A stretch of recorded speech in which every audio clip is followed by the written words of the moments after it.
अस्सलाम वालेकुम व्यूअर्स, मैं हूं समीना पाशा। उम्मीद है आप लोग खैरियत से होंगे। व्यूअर्स, कुछ अहम खबरें और अपडेट्स लेकर इस व्लॉग में आपके सामने हाजिर हैं जनाब। खबरें बड़ी परेशान कुन हैं, तकलीफ़ देह हैं और अफसोसनाक भी हैं। ख़ास तौर पर जो रात कल गुजरी है वो बड़ी भारी रात थी, बड़ी स्याह रात थी, बड़ी तारीक रात थी और बड़ी जमहूरियत के लिए एक शर्मनाक रात थी, क्योंकि इस दिन उस रात वो हुआ है जो इससे पहले हमने नहीं देखा। कल अली अमीन गंडापुर एक चीफ मिनिस्टर, मुंतखब चीफ मिनिस्टर और गालिबन वाहिद मुंतखब चीफ मिनिस्टर, उसको जिस तरह अगवा किया रखा गया है, जिस तरह हब्से बेजा में रखा गया है और जिस तरह उनकी तज़हीक की गई है, सिर्फ उनकी नहीं बल्कि करोड़ों वोटर्स की तज़हीक की गई है, इस लिहाज से भी ये दिन तकलीफ़ दे। और फिर पार्लियामेंट से जिस तरीके से अवामी नुमाइंदों को उठाया गया, अब उसको आप उठाया कहें, अगवा कहें, गिरफ्तार कहें, जो भी कहें, लेकिन ये एक वारदात ही थी। इसके अलावा इसको कोई और लफ्ज़ नहीं दिया जा सकता। इस लिहाज से भी ये बड़ी तकलीफ़ दे और स्याह रात थी। बहरहाल बहुत सारी चीज़ें हैं जिसके ऊपर अब डिस्कशन करनी है मुझे, और इन तमाम चीज़ों पर जो इमरान खान का रद्द-ए-अमल है वो बड़ा इंपॉर्टेंट है, उसके ऊपर बात करनी है। थोड़ी मुनाफ़कत फिर से अयां करेंगे पाकिस्तान पीपल्स पार्टी और PMLN की भी। तो काफ़ी कुछ है इस व्लॉग में। आपसे रिक्वेस्ट है कि चैनल को सब्सक्राइब कर लें अगर अभी तक सब्सक्राइब नहीं किया। बात का आगाज़ वहाँ से करते हैं जहाँ मैंने कल रात आखिरी व्लॉग में छोड़ा था, यानी अली अमीन गंडापुर साहब को कुछ पता नहीं था कि वो किधर हैं, यानी उनके स्टाफ को नहीं पता था कि वो किधर हैं, उनसे कोई राब्ता नहीं हो पा रहा था। और कल रात मैं भी सो नहीं पाई, मेरी तरह बहुत सारे और भी लोग शायद नहीं सो पाए हो। बार बार यही फ़िक्र लगी हुई थी कि क्या होने वाला है इस रात, क्या होने वाला है, और यही हमें नज़र भी आया कि काफ़ी कुछ हो गया। तो अली अमीन गंडापुर साहब को जी रात गए, बल्कि मेरा ख्याल है सुबह सादिक के वक्त ही आप कह लीजिए, खुलासी मिली और उन्हें छोड़ा गया और वो फिर वापस पेशावर रवाना हो गए। वो कहाँ थे, कैसे थे, क्या हुआ उनके साथ, इसके ऊपर मुसलसल 7-8 घंटे जितनी देर वो लापता थे बहस मुबाहिसा होता रहा। कभी इम्कान नहीं था, वो KP हाउस में है, लेकिन सलमान अकरम राजा वगैरह जब वहाँ पहुँचे तो उन्हें अंदर नहीं जाने दिया जा रहा था। कुछ लोगों का ख्याल है कि उन्हें बीच में से सेफ़ हाउस किसी मुंतकिल कर दिया गया था और वहाँ पर उनसे कुछ गैर सियासी क़ुव्वतें मुतालबात मनवाना चाह रही थी। ये भी मुतालबा था कि आप या तो रिज़ाइन कर दें और या फिर कोई वीडियो बयान ऐसा रिकॉर्ड करवाएं या जाके पब्लिकली प्रेस कॉन्फ्रेंस करके, जिस तरह भी आपने जो तकरीर की है, जो एक सख्त तकरीर थी, उस तकरीर के ऊपर आप मुआफ़ी मांगें। ये ज़राए के तवस्सुत से ख़बरें आ रही हैं कि ये उनके सामने डिमांड्स थी, लेकिन अली अमीन गंडापुर साहब ने एज़ इफ़ नाउ दोनों में से कोई भी बात नहीं पूरी की। ना ही उन्होंने इस्तीफ़ा दिया है और ना ही उन्होंने किसी किस्म की मुआफ़ी मांगी है और ना किसी हवाले से कोई स्टेटमेंट जारी किया है। अब ये ज़राए ख़बर दे रहे हैं, इसमें बिल्कुल सदाकत हो सकती है। उसकी वजह यह है कि आज ख्वाजा आसिफ साहब ने पार्लियामान में कहा है कि कल रात जो कुछ हुआ, रियासत ने अपना रद्द-ए-अमल दिया है। जो जलसे में तकारीर की गई उसके ऊपर रियासत ने अपना रद्द-ए-अमल दिया है, गुस्सा निकाला है। तो बिल्कुल इस बात का फिर इम्कान है कि कोई ऐसी चीज़ हुई हो। बहरहाल अली अमीन गंडापुर साहब वहाँ से निकले हैं इस्लामाबाद में। उन्होंने किसी सहाफ़ी से, कोई मीडिया से बात नहीं की, कुछ नहीं बताया कि वो किधर रहे, और वो खामोशी से पेशावर चले गए। और उसके बाद से अब तक भी वो खामोश ही हैं जब तक कि मैं व्लॉग रिकॉर्ड कर रही हूँ। ख़बर यही है कि वहाँ पर एक अहम इजलास अब बुला लिया गया है और आगे का लाहे अमल जो है वो तय किया जाएगा। बहुत से लोग इस बात के ऊपर क्वेश्चन कर रहे थे कि अली अमीन गंडापुर साहब को सामने आके ठोक बजा के बताना चाहिए कि उनके साथ क्या हुआ, वो किधर थे। कुछ रिपोर्टर्स का कहना है कि उनके साथ बड़ा मिसबिहेव किया गया है, बड़ी बदतमीज़ी की गई है। तो देखिए, मेरे ख्याल से तो अगर उनके साथ बदतमीज़ी ना भी की गई हो, उन पर तशद्दुद भी ना किया गया हो, तो ये अपने आप में एक बदतमीज़ी है, अपने आप में एक तौहीन है कि आपने एक मुंतखब वज़ीर आला को अगर हब्से बेजा में रखा है या उसको ज़बरदस्ती एक जगह पर आपने लॉक किए रखा है, तो ये अपने आप में एक तौहीन है, बदतमीज़ी है। और ये खैबर पख्तूनख्वा के अवाम के मुंह पर एक जनाटेदार थप्पड़ है जो मारा गया है गैर सियासी क़ुव्वतों की तरफ से, कि आपके वोट की, आपके किसी तरह के हक़ राय दही की ये औकात है। तो इसलिए ये सिर्फ़ अली अमीन गंडापुर साहब की तौहीन नहीं है, ये अवाम की तौहीन है, ये खैबर पख्तूनख्वा के अवाम की तौहीन है और ये बिल्कुल जमहूरियत की तौहीन है। क्योंकि जमहूरी तरीके से जो वज़ीर आला मुंतखब हुआ है उसको आपने इस तरीके से तज़हीक आमेज़ अंदाज में हमसे बेजा में रखा। तो ये है कल रात की वारदात। अली अमीन गंडापुर साहब इस सारी सिचुएशन के बारे में ख़ुद क्यों नहीं अभी बोल रहे? मेरा ज़ाती ख़्याल ये है कि ये एक बहुत बड़ा मामला है, ये एक छोटी बात नहीं है। पाकिस्तान की हिस्ट्री में कभी ऐसे नहीं हुआ जो कल रात ये हुआ है। तो अली अमीन गंडापुर साहब इस सारे मामले के ऊपर कुछ भी कहेंगे, जाहिर है वो एक पॉलिसी बयान होगा, और इतना बड़ा फ़ैसला कि इस पर कहना क्या है वो इमरान खान की मर्ज़ी के बगैर नहीं किया जा सकता। अगर उन्होंने आके ये सारा कुछ एज़ इट इज़ बताना है जैसे हुआ, ठीक है, तो तब भी इसके लिए उन्हें इमरान खान की अप्रूवल चाहिए होगी। और अगर उन्होंने इसको कवर करना है या किसी को कोई सेफ़ एग्ज़िट देना है तो तब भी उन्हें इमरान खान का इशारा चाहिए होगा। इसलिए वो अभी तक खामोश हैं कि उन्होंने इसके ऊपर कोई बात नहीं की। अली अमीन गंडापुर साहब पे बहुत से लोग पहले भी तनकीद करते रहे हैं, लेकिन इमरान खान ने उन पर एतमाद का इजहार किया है। और कल रात भी उन्होंने किसी किस्म की कोई अगर नई सौदेबाजी की, कोई समझौता नहीं किया, कोई कमज़ोरी नहीं दिखाई, तो इस बात पे भी उन्होंने इमरान खान साहब की एतमाद पर पूरा उतरने की एक जो आप कह लें कसौटी थी उसको उन्होंने निभाया है। अब ये बात कि वो फौरी क्यों नहीं आके बोले ये वो, तो इन चीज़ों को समझना चाहिए कि एक बंदा एक पूरे इवेंट से गुजरा है, पूरा उसके साथ वाक़या हुआ है। हम आम लोग भी कभी गिरफ्तार हो जाते हैं तो हम फौरी तौर पर हम भी मीडिया में आके ये सोच रहे होते हैं कि हमने किस तरह किन अल्फाज में सारी बात बतानी है। और जितने लोग अगवा होते रहे वैसे उनमें से कितने लोग हैं जिन्होंने आके बताया है कि वो किसके पास थे और किन हालात में थे। ठीक है, ये बात ठीक है कि वो एक वज़ीर आला है, उनके पास अलग पावर्स हैं, लेकिन वो तो फिर हमने देख लिया ना कि उनकी पावर्स को किस तरीके से ज़ीरो कर दिया गया। तो अली अमीन गंडापुर साहब ने जो भी स्टेटमेंट देना है वो इसलिए नहीं कि वो खौफजदा हैं या वो कोई स्ट्रैटेजी बना रहे हैं इस तरह की कि कोई कम्प्रोमाइज़ करना चाहते हैं। उसकी वजह मेरे नज़दीक तो यही है कि वो ये देखेंगे कि इमरान खान उन्हें क्या हिदायत देते हैं, तो इसलिए वो अभी तक खामोश हैं। बाकी ज़ाहिर है वो अपनी अब जो लोग हैं उनसे मिलेंगे, उनसे भी बातचीत करेंगे, पूरा एक रिएक्शन भी देखेंगे, उसके मुताबिक ही स्ट्रैटेजी तय की जाएगी। लेकिन इसके अलावा भी रात गए एक और वाक़या भी हुआ, और वो ये कि जो लोग PTI के पार्लियामेंटेरियंस पार्लियामेंट के अंदर कल मौजूद थे, जब वो देख रहे थे कि गेट पर आने से गिरफ्तारियां हो रही हैं तो वो अंदर ही स्टे किए रहे। और वहाँ पर हमने फिर ये देखा कि कल रात ये भी काम हो ही गया फाइनली कि कुछ नकाबपोश अफराद वीगो डालो में अंदर गए हैं, और वहाँ एकदम से जिस हिस्से में ये लोग मौजूद थे बत्तियाँ बुझा दी गई पार्लियामेंट की, और उसके बाद PTI के मुख्तलिफ जो अरकान पार्लियामेंट हैं उनको वहाँ से उठा लिया गया। उसके बाद उनमें साहबजादा हामिद रज़ा भी थे, उसमें शेख वकास अकरम थे, उसमें कुछ और ज़ैन कुरैशी थे, और भी काफ़ी लोग थे। लेकिन सुबह हामिद रज़ा को छोड़ दिया गया और वो तो वापस आ गए, लेकिन कुछ लोग अभी तक नहीं वापस आए। उसके बाद जाहिर है कि ये तो एक आइन का रूल है कि स्पीकर की मर्ज़ी के बगैर पार्लियामेंट के हदूद से किसी मेंबर को गिरफ़्तार नहीं किया जा सकता। तो अब ये अगर तो पार्लियामेंट की अंदर से आप गिरफ़्तार कर रहे हैं और उसमें स्पीकर की आपने मर्ज़ी नहीं शामिल की, तो इसका मतलब तो ये कि आपने गैर आइनी काम किया, गैर कानूनी गिरफ़्तारी की।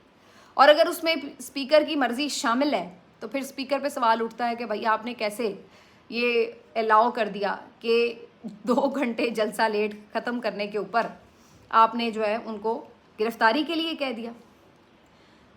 तो किस्सा मुख्तसर ये कि रात इस पे भी एक तकलीफ़ दे सूरत हाल थी। मेरी तरह और बहुत सारे लोग हर्ट थे, हत्ता कि बहुत सारे प्रो PMLN लोग भी हर्ट थे कि ये अब लिमिट क्रॉस हुई है। जहाँ हम और इदारों के तक़द्दुस की बात करते हैं वहाँ हमें पार्लियामेंट के तक़द्दुस की भी बात सुनने को मिलती है, लेकिन ये था पार्लियामेंट का तक़द्दुस जो रात गए यूं पामाल हुआ। और मैंने तो इसके ऊपर जो अल्फाज कहे थोड़े सख्त थे, लेकिन ये मेरी दिल की फीलिंग्स थी कि मुझे ऐसा लगा कि पीपल्स पार्टी और PMLN की ज़ेर निगरानी बाकायदा गैंग रेप हुआ है पार्लियामेंट का। ये वो नाम नहाद जमहूरी जमातें जो पार्लियामान की बालादस्ती और अदलिया को ज़ेर करने के लिए हर वक्त हमें ये नारे फलक शगाफ लगाती नज़र आती हैं कि पार्लियामेंट सुप्रीम है, पार्लियामेंट सुप्रीम है। तो कल क्या IG इस्लामाबाद से भी पार्लियामेंट सुप्रीम नहीं थी और उन्होंने आके जैसे चाहा आपके पार्लियामेंट्स को धक्कम पेल उठा के ले गए। तो तब आपकी पार्लियामेंट सुप्रीम नहीं थी। तो ये जो आपने वारदात करवाई है कल पूरी सहूलतकारी के साथ, ये आपके मुंह पे वो कालक है जो शायद ही कभी धुले। और उसके बाद हमने देखा कि सुबह जो हैं वो मुख्तलिफ लोग पार्लियामान में आए, उन्होंने आके बड़ी तकरीरें की।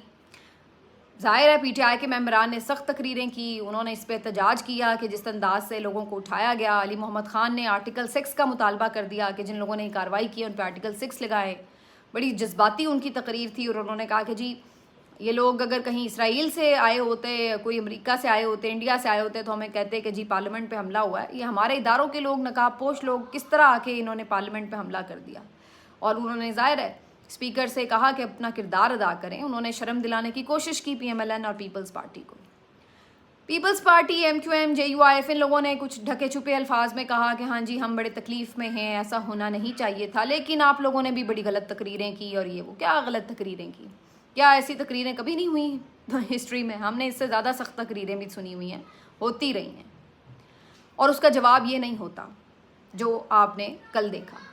और उसके बाद फिर नून तो हमेशा की तरह, मतलब उनके अंदर तो कोई इस टाइप की मुरव्वत या हया नाम की चीज़ नहीं है चूँकि, तो वो तो फिर आके इस तरह की भी चीज़ों को हमेशा सीना चौड़ा करके डिफेंड कर रहे होते हैं कि जी जो हुआ ठीक हुआ।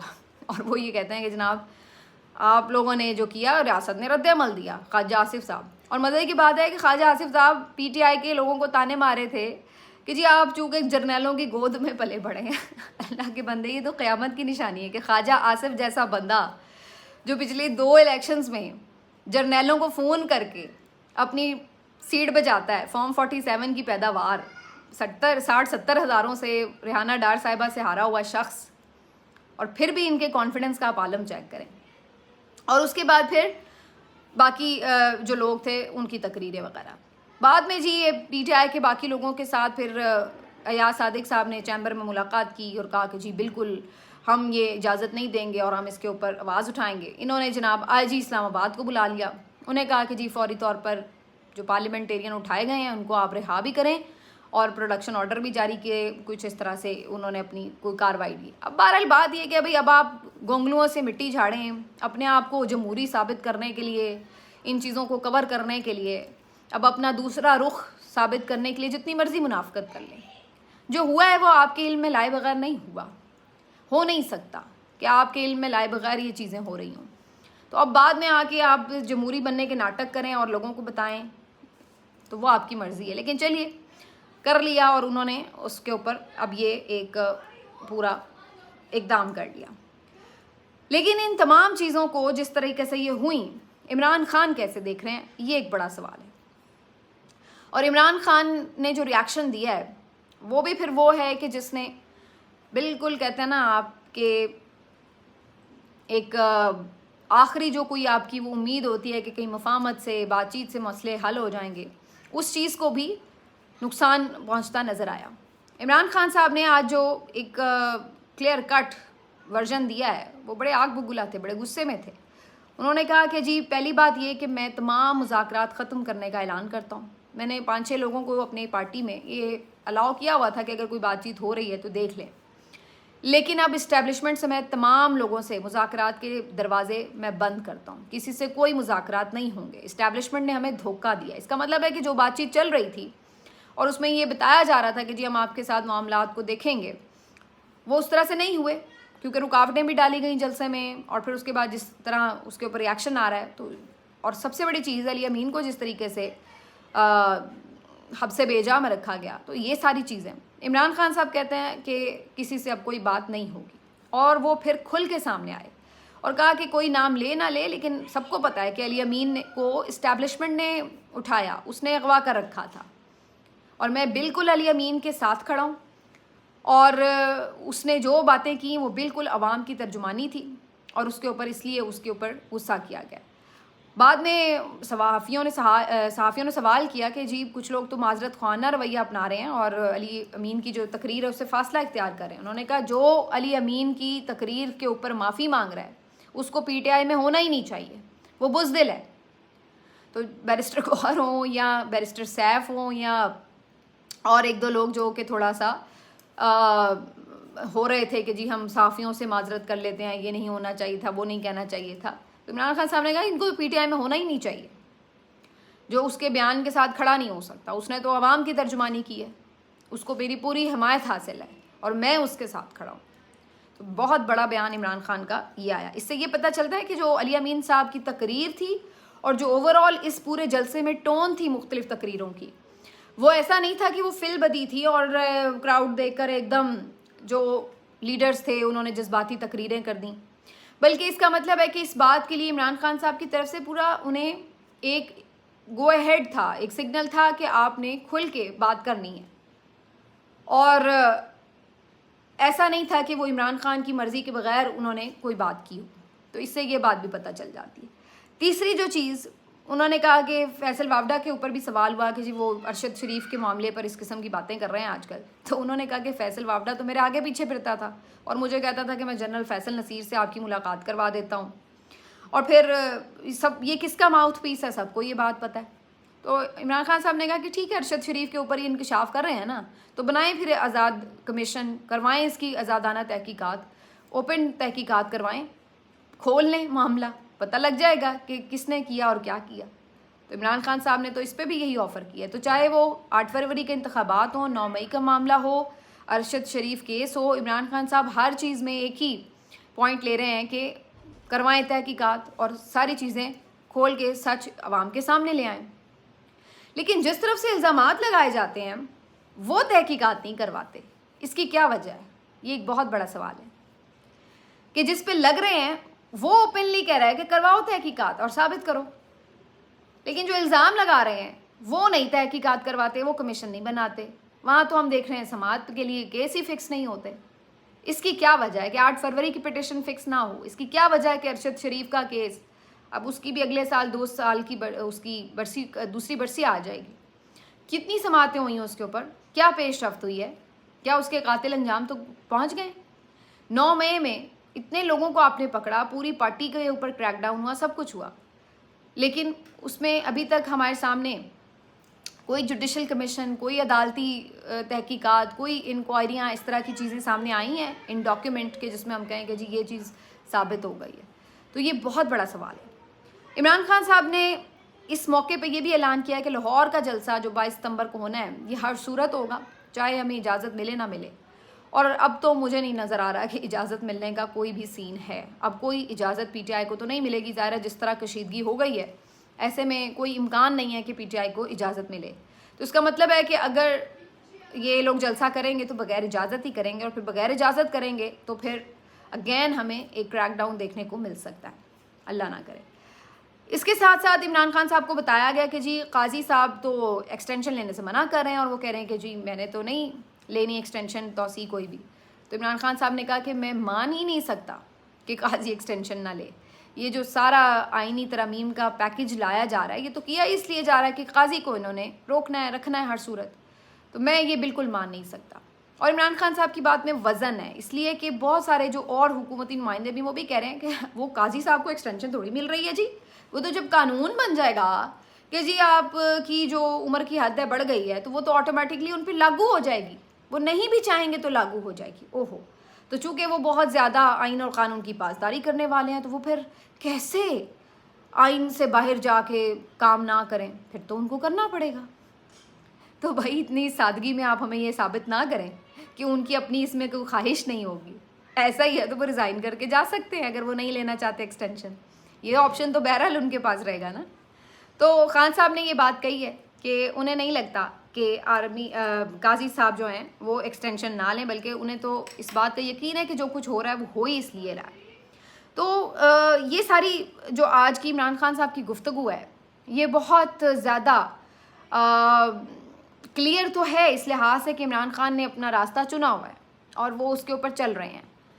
लेकिन दूसरी तरफ क्या जो हमने एक रियासत को देखा एक पॉइंट के आगे गुजर रहे हैं, इधर इन लोगों से भी हम कोई पीछे हटता हुआ नहीं देख रहे। तो ये हालात किस तरफ जा रहे हैं ये तकलीफ दे और मुश्किल सूरत हाल है।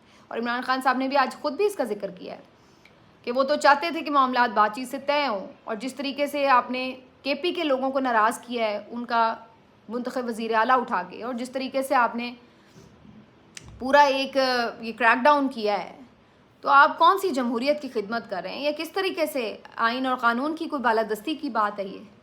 तो ये अब हालात हैं जी।